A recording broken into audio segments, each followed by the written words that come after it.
I'll just share a few ideas. I picked up a few slides that just talk through some things, but I'll give you my hints in terms of building on what I talked about last time and talking about how to influence with less effort. Yeah. Leadership is really who? And leadership is influence. The top guru in the world, one of the best, he's written, I don't know, 100 books on leadership and things. He said, leadership is influence and influence is leadership. Okay. So, what I feel, especially in today's world, we have to be able to influence people. We have to get better at influence because we have to do it with less effort, less time. We have to have more impact. People's attention span is so short, etc. And it's a very interesting quote. It said this, is that if you're not listening to the people around you, soon you'll be surrounded by people not worth listening to. Okay? So the thing about this is that leadership is often about setting a powerful direction and listening and getting your people involved. Then there's another interesting quote I always use is the people who only know how will always be led by the people who know why. So your power is not how. Your power, ultimate power is why and where, and how you kind of set your expectations on the what. So keep those in mind. Now, one thing I always use in my sessions is, you got to invest in your role models and the people around you. And a leader's how is not how, it's who. And I often ask the question, once you know what you want to achieve, why you want to achieve it, by when you want to achieve it, what's your next thought? And when I ask different groups, about half the audience, when they raise their hand about different things, they say how. But it's not how, it's who. Because if you don't have a who, the who is always you. Okay? And I think we need to think who faster. If you want to have better influence with less effort, you need to let go of things and you need to involve people and you need to get advice much, much faster. So you have to be thinking who, not how. The further you take the how and then you get other people involved, the how doesn't feel theirs because you're passing on what you've already done and you're asking them to finish it off. So I'll tell you, give you an example from my case. When I was leading, a difficult problem shows up in the morning. I call my best person, frame the problem, say, could you have a couple of minutes thinking about this? Let's get together at 2 p.m. and let's discuss. Now, when we get together, it's not my how, it's their how, and all I'm doing is coaching what could be a better how. So we've got to be thinking who right away, not how. Our other people can do the how for us. The more we get the who involved and earlier. Give you another quick tip about who and asking. There was a guy named Peter Diamandis. I don't know if you know him. He was the first of the futurists. When he was going around the world funding his prizes for breakthroughs in science and everything, he was always asking rich people for money. And he realized this: if I asked for money, I got advice. If I asked for advice, I got money. Because people, think about this, whenever you ask input or advice of people, they want their input or advice to be successful, so they'll always try to help you. And so what I found is the best way to influence and get people to feel that they're personally now connected to helping you and what you're doing is strategically ask people for input or advice. And so whenever I have an issue, I'm always thinking, who can I call and get some input or advice because I know they'll help me. Like even in networking and things, you ask for input or advice, they'll say, why don't you talk to such and such? Why don't you talk to such and such? Such as, and all of a sudden you've got a lot of opportunity there. So I'd say to you is that, be strategic about that. And I always, when I was working in the corporate world, I always made sure I asked somebody for input or advice in their expertise, because if I can use it and give them credit, they're even more connected to what I'm trying to accomplish. Okay, so don't think how, think who. And if you think about it, where you need to invest most of your time is in your role models. Those are the people high in performance, high in behavior. When I started leading, I thought, well, they're very good. They don't need my help. I'll help the grays. Well, if I'm doing that, I'm slowing my organization down. I help the greens, the role models. I get the role models to help the others, and I keep growing them to do that. And so the thing is, a lot of times you let people and people in the red box, people that aren't very good, consume your time. You can't allow that. And also, the most difficult people in business to work with and influence are the top left. Very high in performance, but a disaster in behavior. So here's an interesting thing. If you have someone very top left, high in performance, disaster in behavior, your green box influencing skills have to be better than that person's manipulation skills, or you have a big problem. Okay? And so the top left is all the manipulators, the top right are the influencers that way. But the thing is, whenever you're growing a business and you're starting out, that green box has to be very, very strong. And so you should test some people. Like they could be very good doers, but they're not going to be a very good leader. And so, give them something that they can run with by themselves and test them to see if they're going to be a solid leader or not. Because that green box is the extension of you. When you're not around, they're driving things.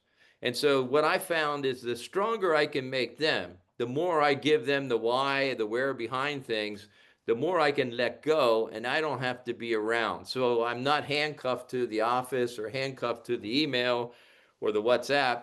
They can run more on their own. And really, the goal here is this one. If you don't have a who, the who is always you. So what I found with the most successful leaders is they're kind of like non-stick. The desk slants towards everybody else. Teflon. Basically they don't want anything sticking to them. They want to be driving the direction, the future, and they want to have someone else take some accountability for some of the execution. If you're responsible for every execution, you have to be around all the time to do it, and you'll be buried into the how, and you'll lose that why and where, or the time to influence the world around you, right? So the more you're into the how, the more you're not influencing the world around you to help you create that future faster. Before I go any further, quick, does this make sense? Okay, so first thing I would say to you, stop thinking how right away. Thinking who can help, who can run with this, who can you ask for input or advice, but don't think how. Now, if you think about it, the twin skills of leadership and influence and leading people, influencing people is what I like to talk about next. And that's really the concept that I always use is NYFO. And that's nose in, fingers out, right? And nose in, fingers out. When you're leading people or when you're getting people to do things, your nose should be in, but your fingers shouldn't be in. Because your fingers in, you're into the how. And, lazy people would say, oh, ole, you take the how, I don't have to do anything. But these relate to the twin skills I see in every successful influencer. Every successful influencer asks better questions, and they ask open questions. And so, if you think about it, if you're asking questions, you're listening more, which means you're valuing other people. See, when someone doesn't listen to you, you don't feel valued. And so one of the skills of very good influencers is they ask the right questions and just listen, because people feel much more valued when they're listening and they have their own how. And look at it another way. The people asking the questions are in control of conversations. So if you're always answering your people's questions or talking all the time, other people are in control of the conversation, not you. And it is an interesting thing I found with very good leaders is that, think about this, you only get clear on anything in your head either by doing two things. Either you need to write it down or you need to verbalize it to someone else. So if you're very good in asking the right questions, you're teaching a thought process and you're helping other people get clear in the way you'd like them to see it. And so you're basically you're leading them down a road based on your questions. So what I found is I have a lot more influence if I'm asking the right questions and getting other people to build the ideas in the way I'd like them to see it that way. Okay. One of the things that hit me many years ago is leading in Europe. And I used to always travel around to different subsidiaries. And I took the top superstar salesperson out to lunch in Germany. And she said something that never left me. She said, I owe all my success in sales to one phrase. If the customer or prospect is talking, I'm winning. They're selling themselves. So the most powerful influencers, to get that influence, they're not doing it by telling, they're doing it by asking. Now, sometimes asking doesn't get you there all the way, or sometimes you can't interrogate someone for they find it on themselves, or sometimes you need to expand their mindset before you have that conversation. And where the top people do this is they use stories and examples to do that. Stories and examples is a great way to do two things. It's a great way to give an answer without people feeling that they directly got it. It's an indirect tell. Psychologically, people don't feel directly told when they hear a story or an example. But also, story and examples are mindsets. It can expand mindsets. So you can tell a story, an example, that person's appreciation of the topic goes to here, and now you can have a much better conversation. So if you ever attend my sessions when we do things, I'm always telling stories and examples and then following with content. I never start with content. I start with a story or an example. And so it's going to be relevant faster. Think about this. Every time you hear a story or an example, your mind goes to a similar experience in your own life, which means, a story and example is an experience. Your memory is an experience. It's a fast track to making anything relevant like that. And so the very best influencers are asking questions for people to get the ideas on their own, but leading them towards what you'd like them to see and think. And they're also using stories and examples to make what they say relevant without a direct tell, and also to expand mindsets. Now, the goal of all this, the goal of thinking who, involving people earlier, the goal of really using these techniques is you want people to feel it's theirs. Because if they don't have no personal connection in, you don't really have influence. And if you're letting go and you're trying to get people to take ownership, it has to feel theirs. They can't be doing it for you. They have to be doing it for themselves. That's why we ask the questions. That's why we share the stories and examples. We don't directly tell, because if we directly tell, it's ours. If we ask the right questions so they uncover it on their own, or they get an insight from a story or an example, they make it theirs. And so the most powerful thing I found is that if you make it feel theirs, they're always going to help you deliver what you want. Okay. So this is the most powerful concept. If you're leading people, it's a great reflection question at the end of each week. Did I lead NYFO? Was my nose in at the right time? So I'm really driving people the right way? And my fingers are in too much. Maybe I have the wrong person, or maybe I'm just leading them incorrectly that way. So it's a great reflection question at the end of each week. Okay. Any comments, questions on this NYFO concept? Yeah, Mark, if I just Sure. fantastic presentation so far. I'm looking forward to the rest. What you're saying with the NYFO, I relate to that. I work in design, product and service design, and that was a lesson about kind of making people feel that it's theirs, was when the penny dropped in regards to design processes, because Yes. I was challenged with creating change through design and customer experience design in complex corporate environments. And that was really, really hard. Where the penny dropped from the consulting aspect, when I worked for the some of the consultancies, was we would go in and we would ask questions, and we say, what experience do you have? We'd ask them about the customer. We'd also get people from different parts of the business, because so often design is branding or it's customer experience, and then the people in IT aren't involved. The people that actually do the services aren't involved. So when the thing gets made, everybody goes, yeah, it's all right, but they weren't part of the process, so they don't believe in it. So yeah, I 100% agree with that. I did have a question on the earlier piece, though. It's that Yep. balance between leadership and management, because I Yeah. found in my career experience those things can get confused, and people, and people are often made managers, but they're not leaders. Yeah. And Yeah. I'd be interested to get your perspective on that. Well, my view is if you're a very good leader, you're managing to the level you need to in order to ensure accountability, right? Micromanagement is managing the how. Uh, Leadership management is managing the what. And I think it's a matter of how far you go. The very interesting thing here is the micromanager or the managers, they try to control everything, where the leader, it may work at a similar level, but they're more an enabler, an involver. Okay. And I'll just expand on what you said about, asking everybody around it.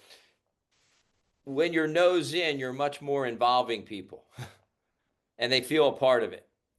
Now, I'll give you a tip. If you're going to involve people in business, when I'm taking training, I might write in my notes, I might paraphrase what people say.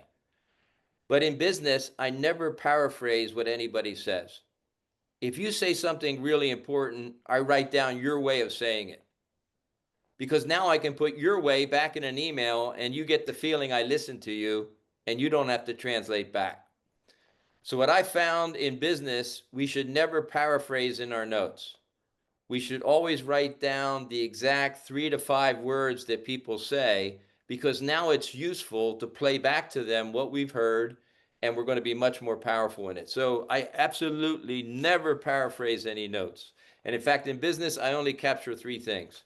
I capture important things people say, I capture my commitments and their commitments, and that's it. Because the goal is about moving things forward. Yeah. But you're right. I mean, the beauty of NYFO is more about inclusion, right? But now, if you capture their exact words, you can use what they said to Mhm. influence back. Yeah. No, yeah, totally agree. And kind of getting people in workshops I do to get their own words up on the board, give them the Sharpies. Yeah. And then once their words are up on the board, then they feel engaged. It's about them. It's not about what I'm telling them. It's about, what they've got to say, and they will develop their own language. Exactly. And I'll give you one other tip. If you're virtual, you can't do this as much. But if you're face to face, use post-it notes and then take a picture of the post-it notes, because the minute you digitize something, you make it impersonal. When you take a picture of the post-it notes, people see their own handwritings. They keep the learning more personal. They keep the learning more deeper. So when you're doing a strategy session, don't use electronic tools. Use post-it notes, take a picture of it, and send it back out to people with that, because you don't lose any of the personalization. And that's my world. Yeah, the world of digital is created with post-it notes, which is ironic. So does this make sense, what I covered so far? Yeah. Now, if you think about it, where you're going to have the most impact in leveraging this, and going back to that levels of influence, leaders are the context providers. And the context is why and where, more why and where than what and how. But here's the key thing that will save you tremendous time. And most leaders are so rushed, they're not totally clear on it. Whenever you want something done, you have to make sure your expectations of what good looks like is clear. So you communicate that. Because if you don't communicate what good looks like, you're going to have to drop down into the how. And so what I found, if you look at the levels of influence, you got to get away from how, but you have to be able to explain what good looks like, the outcome, what needs to be delivered. And if you don't know, it's better for you to take an extra 5-10 minutes and get clear before talking to others around that. And that's where I found today's world, leaders are so rushed, they don't necessarily know what good looks like, and then they're disappointed with what they get back from people. But the very best leaders I know, they're in the who business, right? they're entrusting their who's to do the what and the how by themselves, especially the green box people. And if they have to drop down, they drop down to what, but they're not going to drop down the how. Because if you're not paying, I mean, if you have to be involved in the how all the time, then you're not really leading. You're a doer with some extra arms and legs. If you're in the how, you're a doer with some extra arms and legs. So ideally, if you think about when you're hiring people in, you need a who can also influence at those two levels as well. Because if why and where at a top level and you have other people why and where at a lower level can influence, you have a very powerful team. And so when I'm influencing people, I'm focusing on why and where versus what and how. And if I'm talking about what, it's always about what good looks like, not about the how. But there's one other W missing, and that's when. Because if you don't have a when, you never have a sense of urgency. And so when I work with leaders, they're thinking where, who, and when for their very good people. And for the lower people, they're thinking what, who, and when for being very clear. But they're never down at the how, because that's the micromanagement level. And so really context is that area. And so if we're always down to the how, we're never having clear where and what, which means our direction and the way we describe the direction is probably not clear for our team. And so leaders are the context providers, and our job is to frame that context for more influence and impact with less effort. Okay. So that's the key. Some of the keys I would say is, I'll tell you the one thing that's overlooked sometimes, and I'll just repeat it again. Please capture down people's exact words on important things that they say. You wouldn't believe how powerful that is, because it just feels theirs when they read it back again. And it feels like you connected with them. So that's what I had for this morning. Any comments, questions? What resonated most with you on what I shared this morning? Who would like to share?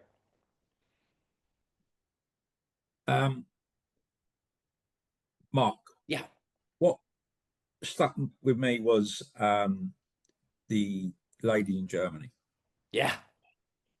And I've been there so many times in selling opportunities when, you know, working with someone else and they feel it's a competition who can speak the most. Yeah.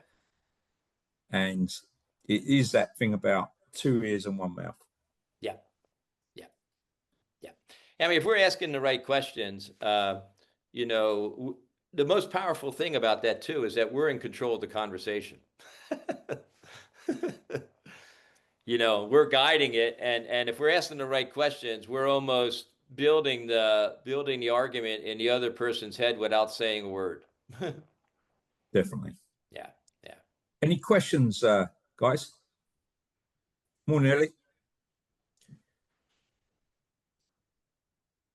No question per se. Oh, sorry, I was just going to say no question for me. Good session, Mark. I think it just reinforces, you know, really, I think what is rational and reasonable. And it's good how concise you've put it in this context. So good to see, good to hear, and thank you for your time. Yeah, I mean, you know, the key thing is human nature. Is if we're really good at something, we want to get into the how. Yeah. And we have to kind of hold ourselves back. Yeah. Yeah. Good, Julian. Yeah, very, very helpful. And I'm very much sort of someone that immerses myself in the how, both in I suppose the startup world, partly by what I feel is necessity, but also in my sort of day job world as a translation manager. I work with people who are trying to pitch essentially grants to raise funding, and sort of parachuting in to give expertise. I'm trying to support people in their own learning, but oftentimes when pressed against a deadline, feel a need to intervene,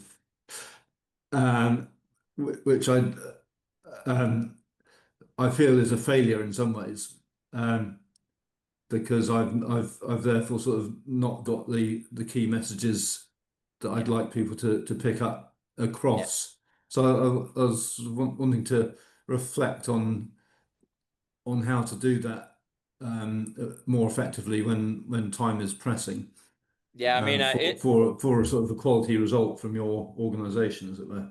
I would intervene with a story or an example and let them do the how, not you come in and do the how. Yeah. I'm gonna think of ways of doing that, because I think it's very valuable, Yeah. and will also mean that I can get to more people, which is another sort of challenge for a big organization. You'll be bigger impact. Yeah. Neil, you had your Yeah. hand up? Thanks. Yes, no, I did indeed. Another couple of things, Mark. Sorry, you've triggered a lot of things that relate to me. One question was around, I guess, the you were speaking about the leadership, and one thing that I learned during my career as a penny drop is understanding, I guess, how people are different. Some people are vision people, some people are detail people, and trying to, I guess, in understanding who you are out of all of those kind of things. I know I'm a vision person, and but one of the most important things I learned is that people don't always see that vision, and being able to talk to people to actually address, okay, they need detail, they need logic, they need structure, they need, in order to actually move in the same direction. So I guess that question about defining yourself, but also who you're appointing in those particular roles, and who is it you're talking to and selling? Are they a detail person? Are they a logic person? Yeah, there's two things I would say is that we have to be better at asking the right questions, because the people that are detailed oriented, you can't ask too open a question or else you get too much back, right? And then the other thing, when you're trying to expand people's mindsets, I always use a story or an example, and I tell it in a different way. If I'm talking to an engineer, there's going to be a lot more details. If I'm talking to sales, I'm going to be animated. If I'm talking to management, it'll be a high overview. So what I end up doing is I tailor the questions to the personality I'm talking to and the mindset. And then I also always, when I'm influencing, I'm always using a story and example, but I'll tell it in a different way depending on the personality I'm talking to. So I keep it really simple. But I'll tell you, the biggest issue you have in leadership and influence is you have to tailor your questions to the person.